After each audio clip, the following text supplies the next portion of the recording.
What's up, everybody, and welcome to Liz Black Live. Oh gosh, I didn't even see all that stuff back there. It's okay, because I got stuff for you tonight. Get your water, get your fan, because you're gonna need a whole lot for today's show. Sherry, how you doing? Thank you so much for checking in. Good to see you. Everybody else that's there, come on, check in. You're not gonna want to miss tonight. Call your friends, your family, even call your enemies, because this is one of those shows that's going to touch on a topic that maybe we all could use a little bit more information in, a little more guidance, a little help, and that's in our marriage relationships. So I am very excited today. When I found out we were going to have this interview, I said, oh God, this is going to be wonderful. We're looking for marriages that need to be restored, to be restored. It's just wonderful. Okay, I can't take it. Hold it. Let me move it. We'll talk about these next week. Okay, these are when you water in your grass. Okay, there we go. There we go. All right, are we ready? Who else is checking in? Deborah. Hi, Deborah. Good to see you. Thanks for checking in. Who else is out there? I see you all are on. So come on and say hi. It's always nice to say hi. And make sure you follow me over at amazon.com/shop/Liz Black Live. Okay, are we ready to meet tonight's guest? I have authors that come on every Thursday. We come on at 7 o'clock. And I don't necessarily have any specific topic. It just has been really wonderful, the authors that have come on, and they've been all inspirational. And today is no different. I'm sure some of you have already seen the flyer, and that's what has you here today. Hey, Joanne, good to see you. Come on in the room, family. Come on in the room. I am looking for y'all to come on in, and I want comments. This is not just going to be myself and our guest speaking, but we want questions from you all also. Let me just read this.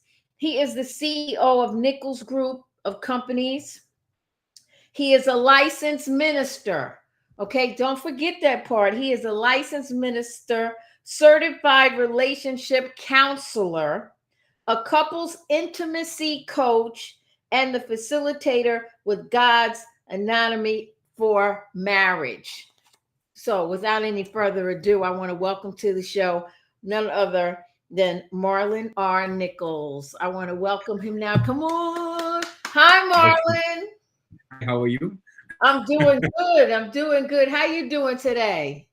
I'm pretty good, actually. It's been a very good day. I've been looking forward to being a part of this. I've followed you so many years. You've been such an inspiration to me, and so it was really I guess for me a humbling experience. And Isabel told me about you. And I am just so elated just to be here. Thank you so very much. Look, I'm excited. You've got a book that has people's eyeballs falling out of their head, and I love it because we need what this book talks about. Let me just say that within the pages are true stories that highlight the 4 areas that can also cause divorce and infidelity, which is communication, money, sex, and trust. That's it right there, right? Correct. That's it. That's it. Everything that you face right now in your relationship stems from those 4 areas. All of it. Okay, so tell me, first of all, how did you come up with this title, and you knew that people's eyebrows were going to fly off when they saw it? Well, if I call the book Happy, Holy, and in Love, we would not be having this Boo! we would not. So honestly, if I give you a quick background, I'm an image consultant for churches. So I help churches and businesses how to grow. And when I'm doing church, I've been doing churches for like 35 years, 25, 35 years. And there are 2 main areas that cause churches not to grow. And because I focus groups all the time. Right. One of them is career Christians. That might seem very weird, meaning that you have Christians in every organization. Right. And they basically are ushers for life, worship leaders for life, all these stuff. And they stunt the growth of churches. So this means they don't even want evangelism in any real way. Right? That's what we want. Mm-hmm. Unresolved family issues. So when there are unresolved family issues, and especially in the area of marriage, especially intimacy was number one. So Right. we don't know how to answer questions when coming to intimacy. We have taboos, we have gray areas in the Bible, we have things that our councils and churches don't answer. In fact, all they tell you is let's pray about it. God will God will find a way out of it. Yeah, but we're not solving problems. And Right. so what this process did for me, I'm a solution-based individual. So if I help churches and help businesses to solve problems, why not marriages? So I decided to dig deeper into why. So I, just like in advertising, Yes. I created focus groups. I had 50 couples, and with those 50 couples, I started to ask questions. I realized in this 50 couples that everything that they were dealing with was those four areas: communication, sex, money, and trust. Yeah. But the intimacy aspect of it was never solved. So I'm having issues with intimacy, and I go to my church, whatever that is, and it never goes any further. But they just kind of mill around. So what we did, we started to change the narrative in that we found solutions. So if we're talking to a couple, for instance, and let's say, let me give you a perfect example. I have a couple that have just renewed their vows 2 weeks ago. I mean, Okay. it was Amen obviously for them. was elated, but they came from the husband having two affairs. Now, in our arena, So the church arena, trust left for her. trust left, communication left, Bye, sex bye. left, Everything everything bye. left. Everything is a They goodbye, may right? have money, but everything else is gone. The money is now but the money now is based on the advice from the church is a divorce is the only thing out of this thing. But so the money is going there. But for us, why did it happen? If we could find out why. And so me, my thinking has always been, why did it happen? Why did that go out? Why did she go out? Why did this happen? So we go back to that spot. And when we start to find out the why, sometimes it's some simple things. We have one right now, as I was indicating to you, 13 years of marriage. In 13 years of marriage, one day the leader in church decided to tell them that it is my opinion that what you do behind closed doors is not pleasing to God. That was a sermon. So because of that, the husband decided, or the wife decided that she will then take it in a place where this really makes sense. So the kissing stopped, hugging stopped, all the things that they were accustomed doing stopped, right? And to the point where he went out twice on her. But it came from information that he gathered, and the whole relationship changed. So when we eventually met them, I tried to dig a little deeper, and I realized that it's because of advice that they received that the intimacy was halted. I mean, it was really it's in my mind, it was like, are we this dumb? In my mind, that's where we're going. Are you You say something? so would you say that outside uh outside communication with others came in and that's what affected their marriage? Well, because a void is created in any marriage, someone will always fill it. And if that void is in communication, if it's in sex, if it's in trust, if it's in money, someone will fill it. That's just how life is. So if you don't try to fill these voids in your home, then you're 8 hours outside in a business somewhere working for somebody, and you're meeting people on a regular basis, and your voids are being at some point being seen. So someone will start to fill it. That's how most of our affairs begin, because your husband did not tell you how nice your hair looks, or did not remark as to what's going on with you, or by vice versa. Why? So someone in the office said, "Oh, I like your suit. You look. Oh, you smell nice." But my wife never told me that, or hasn't told me that in 2 months. Voids are being created, Right. and so because of it, the voids are being filled now because someone is saying something that you really want to hear. Let me So what we have done, uh, how what are the numbers in the church with divorce right now, would you say? Or 76%. 76% divorce 76. There was the figures recently increased because of COVID. but not only that. Here's the other aspect of your stats. 76% of them are unhappy in their marriages. That's what we have. That's our stats. So you are remaining married remaining married because you don't want to be a statistic, but you're unhappy with your spouse. So you still find the infidelity and all the other things actually still happening, but so you're divorced under the same roof. You're living with a Christian roommate. That's what's taking place right now. So we have found that for us, unless you increase the intimacy or even go to a point where getting to know your spouse again, just simple things. Right. Get to know me, you know. And I think that's where we go wrong, and we spiritualize everything so much that it's just a matter of, I just want to know you. Teach me how to know my spouse again. And that's what it is really about. It's all true stories, from pornography, polygamy. I mean, all these things that we don't like to talk about. We found stories that actually God turned it around. So we try to get him back in the relationship the way he's supposed to. So because there's nobody else other than him but Saul, because he manufactured this thing called marriage.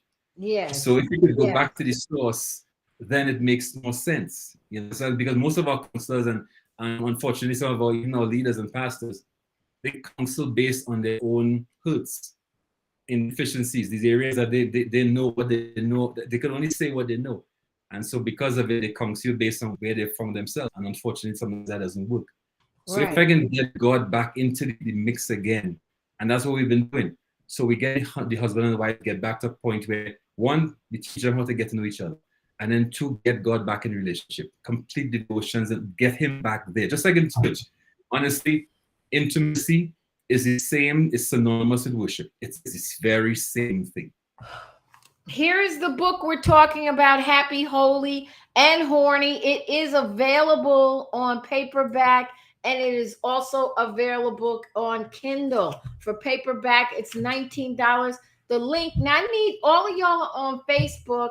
I need y'all to make your way over to Amazon because I have hearts to give out, and I can't give those hearts out if you haven't followed me. So let me show you where you have to go, and you'll still see this show. You won't miss this interview because we have more areas that we want to discuss.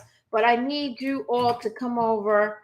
I told you I need 2,000 followers, and I am at 163. That's not the number, people. Let's do it. Come on.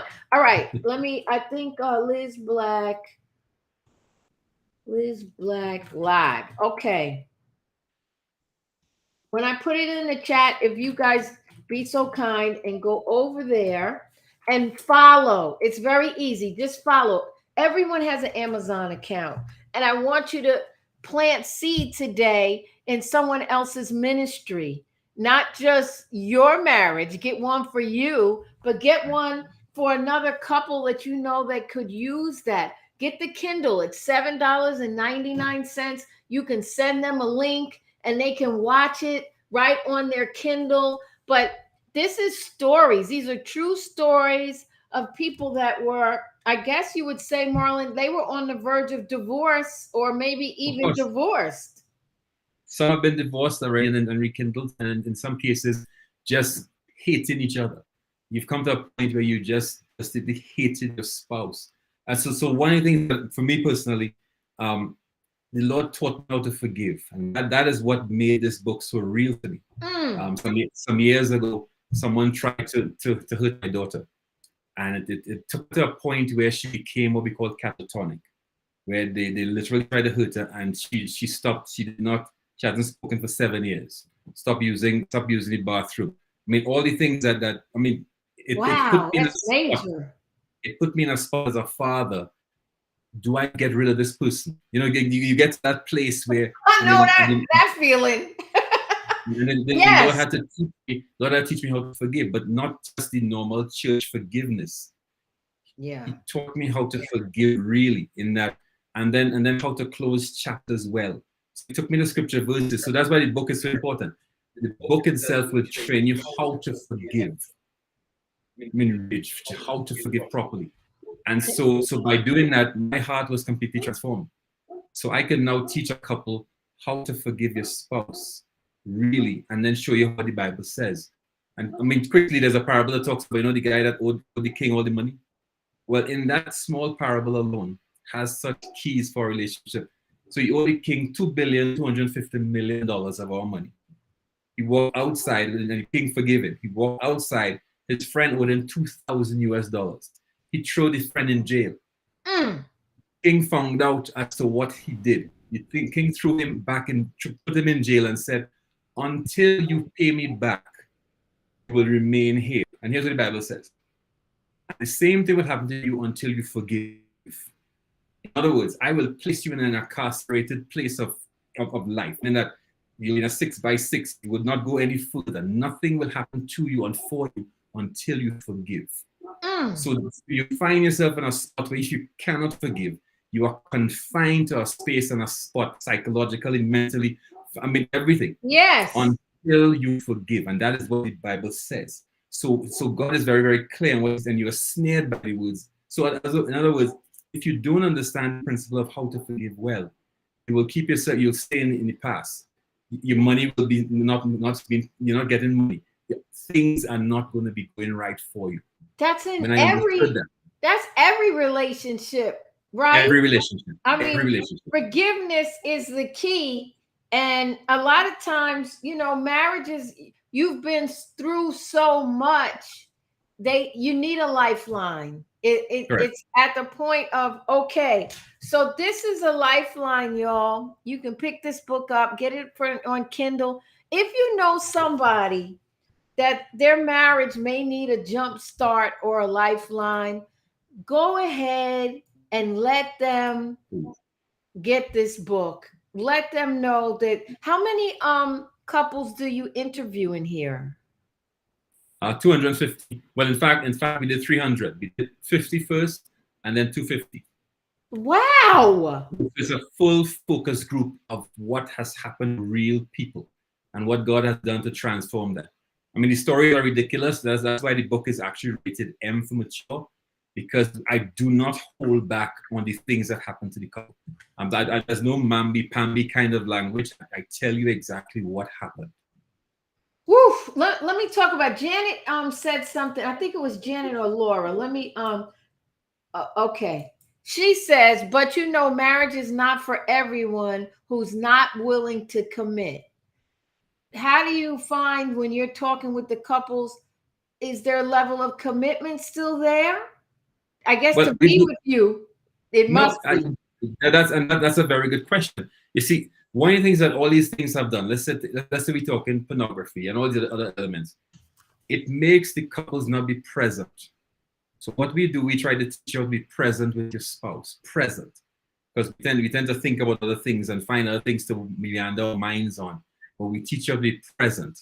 And so in a case like what the question was, honestly, one, you can't change someone, but you be the best person that you can be. And always be in a place where I want you to treat me basically how I'm treating you. So you do the best for them. And what we have found, and it's completely biblical, I'm going to treat you how I want to be treated. And when we start doing that process, we realize there's conviction, and a couple of things happen because of that. I'm not going to be vindictive. I'm not going to be, okay, but you do that for me. Well, that's your problem. That's a problem. Right. I'll treat you how I want to be treated. After I've forgiven you, if I can. If I can. No, you think forgiveness is something that must be done. However, the forgetting is a problem. The forgetting of what transpired. Now, here's the key to it. When you have actually forgiven, right? When you're really forgiven, as you start to remember, the hurt gets less. That is what actually happens. So you cannot forget, right? Because only God could forget. You truly see a forget. It's only God could forget. But what starts happening is that as you start to remember, the hurt gets less and less and less. Okay, and that's when you realize things. That to me, the hurt, the more I think about it, the hurt gets less. I'm not sure about that, Marlon. The more I think about things, the madder I can get. How do I come out of that? Because the forgiveness wasn't never done. You see, it's a principle. Forgiveness must be done first, and that's what God honors. Lord, I just don't like this man. I just don't. But your word tells me to forgive. Yes. And I will do this out of obedience to you, so that I will not be incarcerated and find myself in a prison based on this issue, I'm not being imprisoned by it. So I'm doing Right. what you said to do. Complete Right. obedience. Complete. It's not hard. It's not a matter of how you feel. It's a matter of what you know. And always remember that. Even with your spouse and everybody else, do things based on what you know and what you not what you feel. There's some days that you just don't like your husband. I just feel like hitting it upside your head, right? But you're with him because you love him, because you know that. But today I just don't feel like it. We do things based on what the word of God describes us. We do things based on what we know. There are days that you don't even think that God is around you, but you know He is. Okay, the women are Understand? feeling. You got to help us, Marlon, because the women are feeling a little different. Yolanda's saying easier said than done for a woman. We are made up a little different. Or do you find that it's harder for a woman? Listen. I've done both, but I said the principle remains the same. Yes, emotionally we are made up differently, but and then we hold things differently, and especially my experience with women. Yeah. Yes, you hold on to things. I get that part. All I'm saying to you is easier said than done. That's what naturally has how we respond to it, how we react to things. Well, what God is saying. God is saying the response. See, we have to learn how to respond and how to react. They're two different things. We respond to relationships and respond to life based on what we know God said. We react, however, because I just don't like it. Because of our flesh. That's what I'm saying. We react. But we respond to life. A response is when you have actually calculated something because of something that you know and it comes out your mouth. A reaction is like when you some Christians, as holy as you are, you will cut you immediately. You react. But the response is when I've actually calculated something based on what I know. So I'm actually forgiving you based on what God has said to do. I mightn't feel it right now, but I'm being very obedient to what God is saying. I promise you one thing. Based on experience, it starts to change. He does it. Y'all check it out. Happy, holy, and horny. When I brought this up to y'all last week, some of you were confused, didn't know what was going on, didn't know who you were anymore.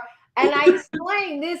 These are stories of married couples that were on the verge of divorce or actually were divorced and were willing to come back and give it a try again.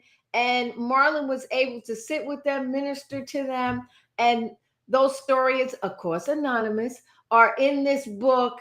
And you can use that as a guide and to help build your own faith up, that all things are possible for those that believe and forgive. Forgiveness is really big. Isabel is here. Hi, Isabel. Good to see you. Thank you. Yolanda says, it took a long time for me to heal, but it took me time to also forgive. You want to touch on that, Marlon? It does. It does. And you see, because now it came real to me when this happened to my daughter. I had to learn the process of forgiveness. And when the Lord taught me that, that's when I realized that even in normal, natural life now, I've learned to forgive quickly. Mm-hmm. Now, when you forgive quickly, because it's a principle of God, He kicks in. You see, one of the most, I guess, powerful things that exist is just being a Christian. And we keep forgetting that aspect. Just accepting Jesus was one of the most powerful things that happened to us. So as a father, I reacted when somebody hurt my child. But as a father, when I hear something is up with my child, I will respond. So when you tell God things, it's not. I mean, please don't listen to me through the ears of church. Listen to me through the ears of relationship with God. Think about Him as your father. Isabel, if your father, if you still like this, if you tell him, Daddy, I need so and so, he think that it's outside. Mm-hmm. We do things for children, and that's how we operate. You tell him, listen, I don't have to do this anymore, but I forgive. He kicks in. He starts to put things in place that after a while, wait a minute, oh shucks, this actually happened. I want you to trust me on that note, really honestly. So because we've seen it. So we forgive, but we forgive no matter what is what you're saying, because it's God's word, but we don't forget. Correct. You cannot forget. You cannot forget. What happens when you remember it, the pain is less. That's the only thing that happens. But you'll remember it, and sometimes you can actually remember it, and sometimes you can come to a point where you smile now because it has gotten so much better and so much trust has been developed after a period of time. That because remember when you remember I was so and you laugh about things, but that is good. Now I'm seeing people always say it's easier said than done. I get it. That's because that's how we brought up. But we have not embraced so many things that God has said for us because in our church process, we do too many natural things. It's just natural. That's not how God operated. Trust me for a while. That's what God says. I'm sure if not yourself, you know someone that you could be a blessing to with this book. Maybe it's a Mother's Day gift for somebody because it could be a blessing to their marriage. Who knows? But Marlon, when you tell me you sat down with 300 couples and you talked about how God healed their relationship, that testimony alone is encouraging to those that are watching right now. Tell me, I know you can't tell me all of the stories, but tell me one of the stories that really stuck out with you. I'm sure they all do, but there had to be one that you were like, God, I know you did this. Well, if I'm allowed, I know because I'm keeping this as G as I can. You must keep it G-rated. No, I have to. I will. Within our churches, right? We have women who have been divorced. I met 6 ladies, and they categorize themselves. And please understand the term they call themselves. They call themselves Christian prostitutes, right? And here's the reason why: because they were divorced, and the church said you cannot be remarried, right? Because of doctrine, because the scriptures actually written regarding infidelity that you cannot be married, equally adulterous, things like that. And I get all that part. Remember, but always remember, it's based on your relationship with God that you go forward.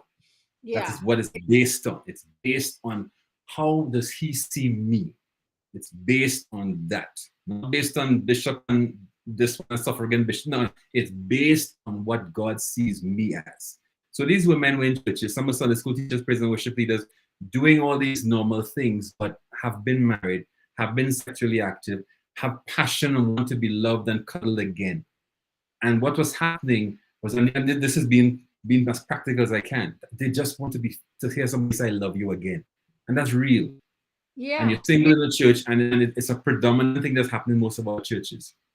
So because of it, a lot of the men started to prey on them, deacons and married men, because they knew that they were going to be lonely, discreet, in need. So they started to offer things like, I'll pay your rent, I'll pay your condos, I'll pay this, I'll pay that. Sugar daddies. A Christian sugar daddy, exactly. Okay, exactly. And what started happening was that they started to fall prey to it. So they started to now get involved in relationships. They became the second ladies and the third ladies, all the different things they call themselves. But what's ladies? Oh my goodness! Yes. Yeah, second ladies. So because of it now. Second lady. This one in particular, she said one day, I was talking to her, I said, I can't be doing this. This just not sitting right with me. This was around the time when we had 9/11. And she was leaving to go to work, and the Holy Spirit tell her, turn back. She was on the train, turn back. And she had a scarf around her neck, and her scarf fell in all the rush, and she picked it up. People had already stepped in and things like that. Just step out of it. She picked it up and she ran back home. Out of obedience, she ran back home. As she entered the house, she normally leaves her TV on. People feel like she's at home, so she leaves her TV on. As she entered the house, they're now announcing that the first airplane had hit the tower. It was exactly where she was going. She dropped everything, didn't know what to do. She ran, and then she saw this scarf, and as she went to the bathroom, and the Lord said to her while she's washing, He said, the very same thing that you're doing to this scarf, I'll do for you. I'll wash you clean. Just make a decision to change your life today. So he did that for her. Now, because of it, and that whole transformation took place right there because relationship with God, no one else, with God. By doing that, the Lord changed her life around. Now she's married, and she counsel other couples how to get out of things like that. Some of these doctrinal things. I've seen lives and these transformational things happen because you put God back in the position he needs to be in. That's it. That's really where we go. He has to be back into the spot he belongs. As a worship leader, I've been for most of my life. The intimacy side of this is very real. Get God's presence back into your relationship, get into your life the way he's supposed to. See, I'm a businessman. That's what I do every day. But the presence of God is what makes sense to me, because it gives me wisdom on a daily basis. It shows me what to do on a daily basis. It's not just to go to church and just hallelujah and give some offering. It's really an experience that you live with. But the Bible actually calls it Eden. That spot where you could meet God on a daily basis and commune with him. That. And if we could get that back into our lives, our marriages, proper way, then you realize that things start to shift. And I'm not talking cliche here. I've passed the stage of cliche. I don't use cliches, God will provide. No, he will provide. He said he'll turn things around, he will turn it around. It'll work out for my good, it will turn out for my good. That's just who he is.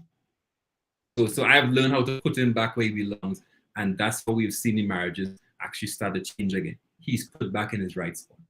Now here, Laura said a wise person once told her that when you get a blessing, cherish it, especially if it's someone very, very special in your life. Is that what you think happened that caused them to at least, the couples to come back to at least try again? Because at some point, you don't want to try again. You don't want to, exactly. No, you are correct. And it doesn't happen all the time. But there comes a spot and a time where God will actually intervene and start to show you different things. Like the Bible says this way, when a man finds a treasure, he buys the whole land. That means when you've actually realized that this is someone that's for you, you go all the full length of trying to get everything. And that's why we emphasize on knowing your spouse. Just to get to know them properly. Like your wife and husband together. Wife has a scar on her knee. Where did that come from? I don't know. Well, find out, because that could be the reason why she don't like dogs. Find out. Get deep into figuring out your wife. Why does she cringe when she hears certain things? Things like those. So when I come to couples, I hear them say, "Oh, I know my wife." I don't know, you don't. And there's just so much we could be doing just to get to know each other again properly. And I think that is where we start from the scratch. We start from the beginning. Right. Now, we've got social media now involved and taking up more of our time. And, when we were in COVID, did you find that you had more counseling to do? Because there are couples that were stuck with each other that weren't used to being stuck with each other for that amount of time. Right. And in some cases, you got disgusted because you're in the face all the time. But then you see, as I said, we have not been trained to turn that around. Because as I said, our capacity for our spouse is like a okay, I didn't know you. Yeah, it's like microwave. Okay, bye. When you understand? But when I met you, when we started the courting process, when we actually got married, I couldn't help but be around you. In fact, where are you? Yeah. That is what we try to get back. Yeah. Because it's not, as I said, it's not something we are accustomed to. Television tells us otherwise. We get all the different kinds of stimuli from other places, so we don't have the time to get to know each other anymore. Laura, you saying you weren't fortunate? Is it that the pandemic didn't bring you closer together? Is that what you're saying? I'm not sure what you're saying, but I think this topic definitely needs more conversation. I want you all there. So there are 200 stories in here? Not 200 stories, no. The book is only 114 pages. Right. But the stories that I chose were the ones that I felt that we don't talk about. Out of the 300. You understand? Yes. Like me. Yeah. I mean, real stuff. And then as I said, we did surveys for couples, for instance. Like what are some of your best times together? I mean, real. I wanted it to be very practical. I know there's going to be another thing, but since we have platforms now where we have 180 couples on. Yeah. Just to sit and talk about things like these, because from a church perspective, we run from this. Yeah. When my husband and I, when we first got married, oh, we was focused on the families. Every time they had their conference, we would go and they would have you write a letter to your spouse, and we would be crying and everything. As years went on, we were like, what is focus on the family? We don't have time for focus on the family. But it was a different time, a different mindset. And now years we got married. Oh my gosh, we got married in 1997. So you grow, the goal is to grow together. And probably what happens in here, that people start growing apart and spending less time together because everybody's got agendas now. And the agenda is not necessarily focused on the marriage. Right. I mean, it's not a priority. And then I guess even from a perspective of, I have you already. I don't need to try to court you anymore. I don't need to do anything extra. Right. And because of that right there is where the problems lie. Because because of it, you don't try anymore. Right. There was a comedian that came to my birthday party last week, and he talked about how when you first meet, you could call 3:00 in the morning, and he's like, how you doing? She's like, fine. He's like, I'm sorry I called you at 3 a.m. She's like, it's all right. And then he progressed down in the relationship, and he called again, right? This is years later, and she's like, why are you calling me now at this time? He says it's only 8:30. So you can see how they change, but you have to monitor that because it's really easy to just off track. I mean, life happens, and as I said, it's really where our priorities lie. So if it is that it's not a priority, then you're going to realize that your spouse starts to become minimized in your thinking, in your activities, and your family itself. So then, as I said, it starts to dwindle. And then you ask yourself, when did this happen? How did this happen? Right. Why are you sleeping around? But it's a process that actually took place. Yeah. And it's easy to think of that Tyler Perry movie, I can do bad all by myself. Y'all, we're talking about restoring marriages tonight. Happy, Holy, and Horny. We're talking about marriage relationships. This is a book of stories. Marlon was able to interview over 299 couples, and he put in the book some of the stories that really, really have touched him. And again, I just want you to know that he is a licensed minister. He's not just on here talking. He's also a couples intimacy coach and facilitator for God's anatomy for marriage. So we just want you to know he's on here. This is his area of expertise. Marlon, you said it was 30 something years you've been doing this? I've been doing church and business consultation for 35 years. I started doing this in a very real way in the last 10 years because of my level of confidentiality, because I counsel pastors. I spend time with pastors and business owners, so which means my confidentiality is extremely high.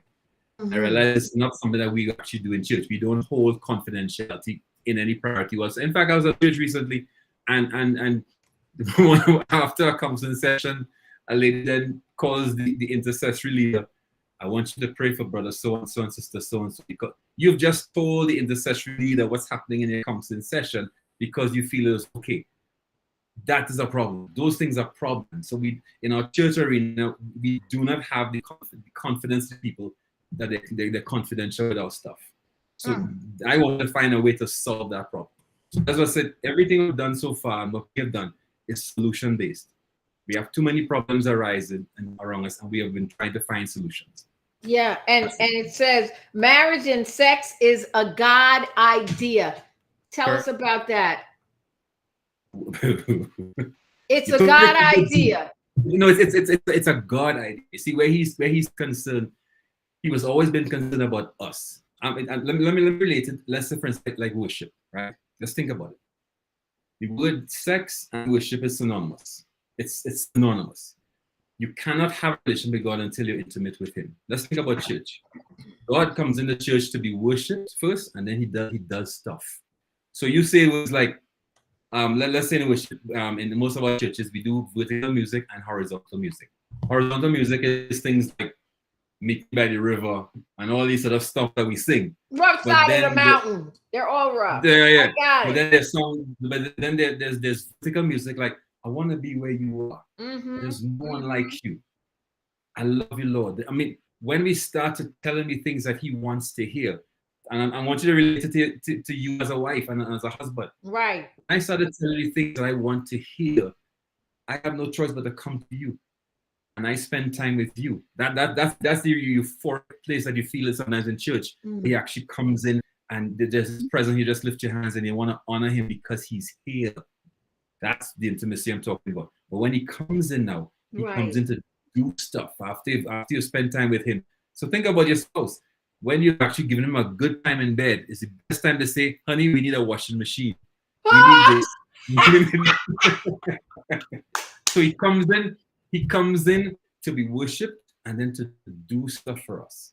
Unless you go through a protocol of worship, he's not going to do the stuff that He said He would do. So honor me properly. Bring him back into the marriage properly. So think about if a husband and wife decides that we're going to get God into our home again.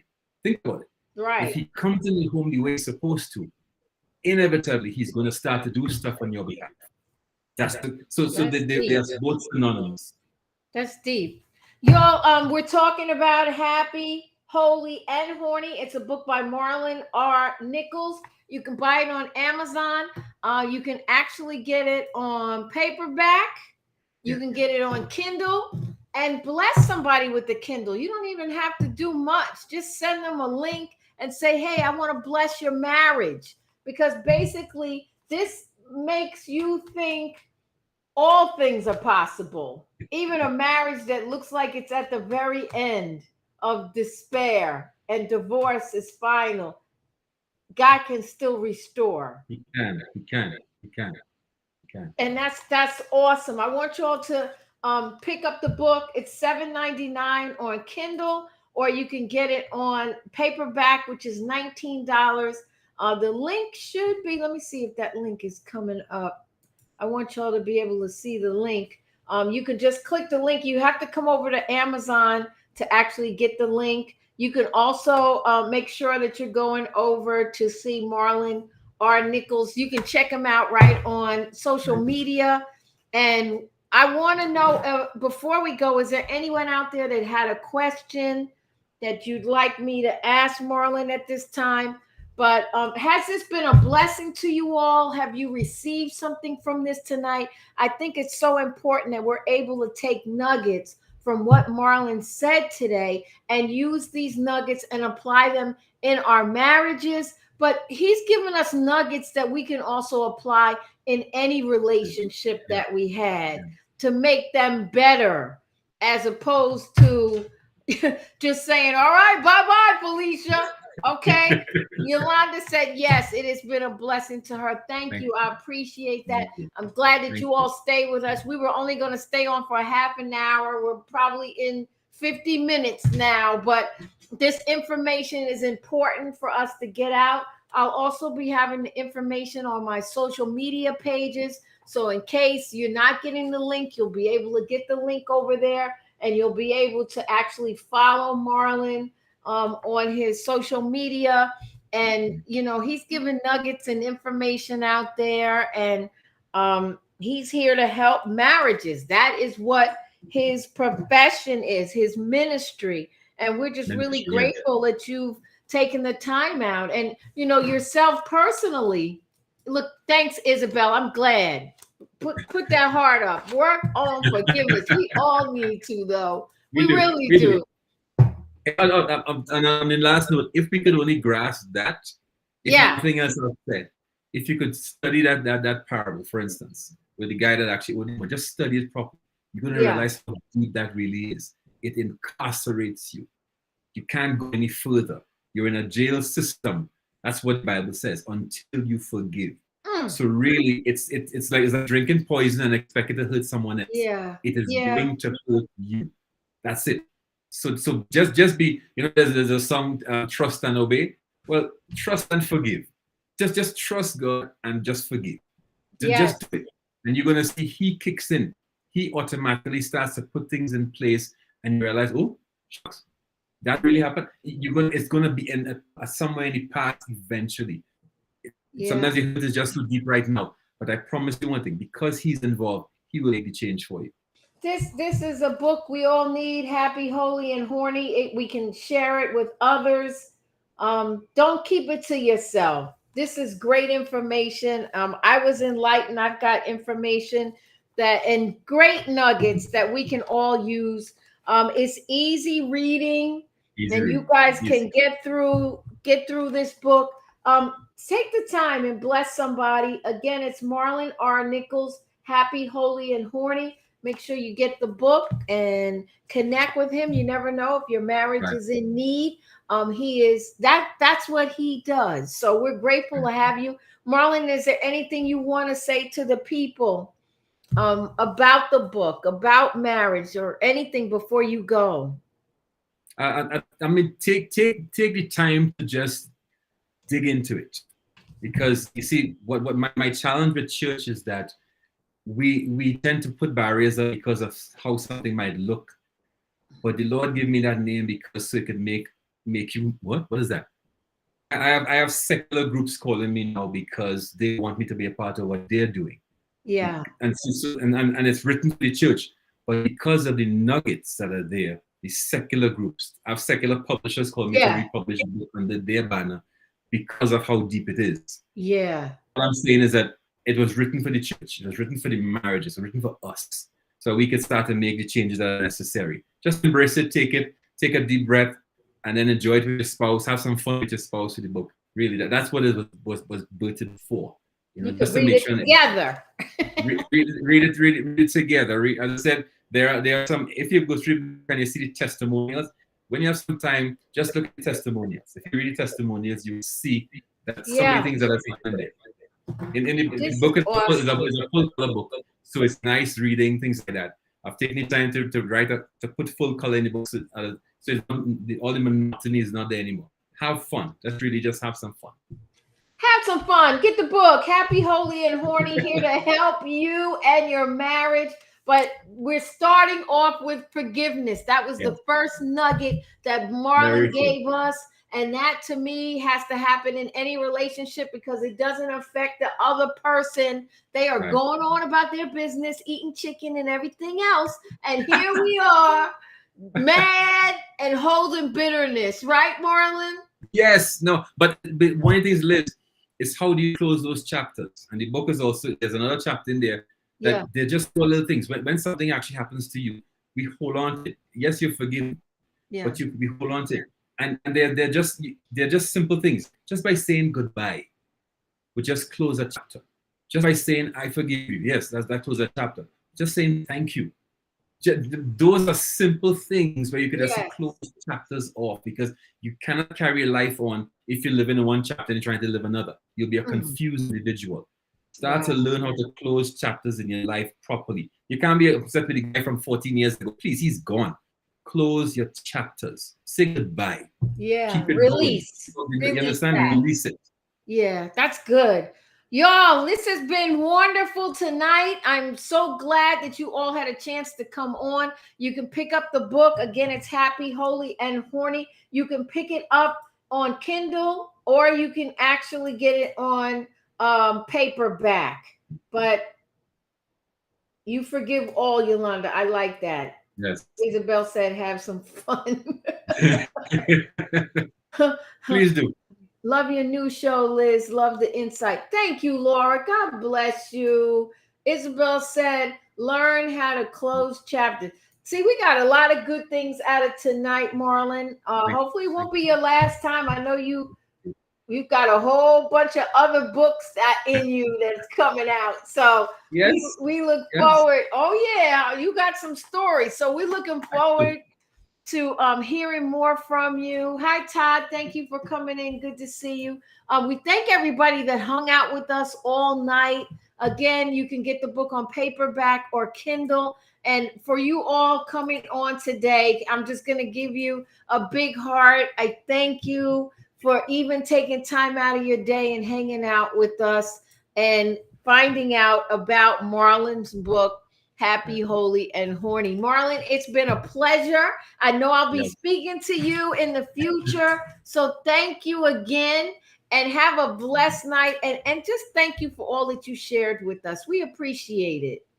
And I'm so humbled by just being here with you. Thank you so much. It's just amazing how the time flies, isn't it? You think you're going to be on Yes. for a few minutes and not so. We had stuff to do tonight. So everybody, just know that I really appreciate you. It's been wonderful. And Marlon, thank you so much for all that you do, and we'll see you soon. All right, bye-bye, everybody.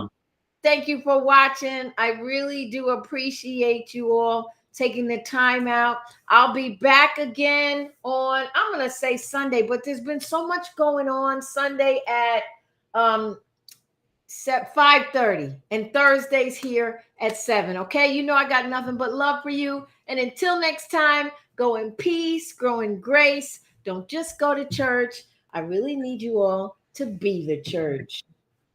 Good.